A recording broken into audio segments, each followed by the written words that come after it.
بسم اللہ الرحمن الرحیم۔ آج ہم فلسفہ قربانی پر بات کریں گے کہ فلسفہ قربانی کیا ہے۔ تو فلسفہ قربانی سمجھنے سے پہلے یہاں انبیاء علیہم السلام کا ذکر ضروری ہوگا۔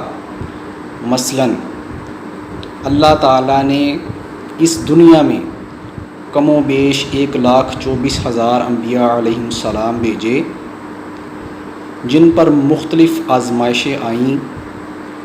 مختلف انبیاء علیہم السلام مختلف آزمائشوں میں ڈالے گئے۔ تو اسی طرح حضرت ابراہیم علیہ السلام پر بھی یہ آزمائش ڈالی گئی کہ وہ خواب میں دیکھتے ہیں کہ اپنے بیٹے حضرت اسماعیل علیہ السلام کو ذبح کر رہے ہیں۔ تو حضرت ابراہیم علیہ السلام نے اسے اللہ کا حکم سمجھتے ہوئے حضرت اسماعیل علیہ السلام کو قربان کرنے کا فیصلہ کیا۔ تو ناظرین کرام، اللہ تعالیٰ کا حکم سمجھتے ہوئے حضرت ابراہیم علیہ السلام جب حضرت اسماعیل علیہ السلام کو ذبح کرنے لگتے ہیں، چھری حلق پر چلاتے ہیں، تو اللہ تعالیٰ کی طرف سے ایک دمبا آ جاتا ہے اور پھر اس کے حلق پر وہ چھری چلتی ہے۔ تو اس طرح حضرت ابراہیم علیہ السلام اپنی اس آزمائش میں کامیاب و کامران ہو جاتے ہیں۔ تو ناظرین کرام، اللہ تعالیٰ کو حضرت ابراہیم علیہ السلام کا یہ عمل اتنا پسند آیا کہ قیامت تک کے لوگوں کے لیے اللہ تعالیٰ نے مسلمانوں پر قربانی لازم کر دی اور اسے سنت ابراہیمی علیہ السلام بنا دیا گیا۔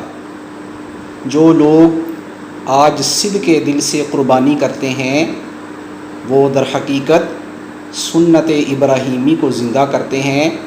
اللہ تعالیٰ قرآن مجید میں ارشاد فرماتے ہیں، لَن يَنَالَ اللَّهَ لُحُومُهَا وَلَا دِمَاؤُهَا وَلَكِن يَنَالُهُ التَّقْوَى مِنكُمْ۔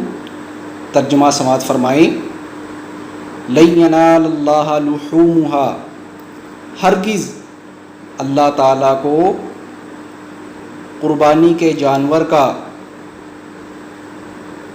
نہ گوشت پہنچتا ہے، ولا دماؤها، اور نہ ہی اس کا خون پہنچتا ہے، ولکن ینالہ التقوی منکم، بلکہ فرمایا وہ تو تمہارے دلوں کا تقوی دیکھتا ہے، وہ تمہارے دلوں کا تقوی دیکھتا ہے۔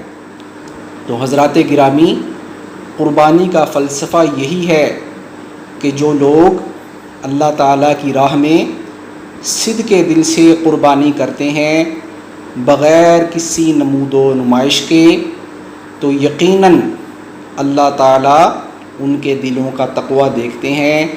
اور یہی قربانی کا فلسفہ ہے کہ اللہ کی بارگاہ میں خلوص نیت کے ساتھ قربانی کی جائے اور اس کے بعد قربانی کا گوشت اللہ تعالیٰ اور اس کے رسول صلی اللہ علیہ وسلم کی تعلیمات کے مطابق لوگوں میں تقسیم کر دیا جائے۔ یہی فلسفہ قربانی ہے۔ السلام علیکم ورحمۃ اللہ وبرکاتہ۔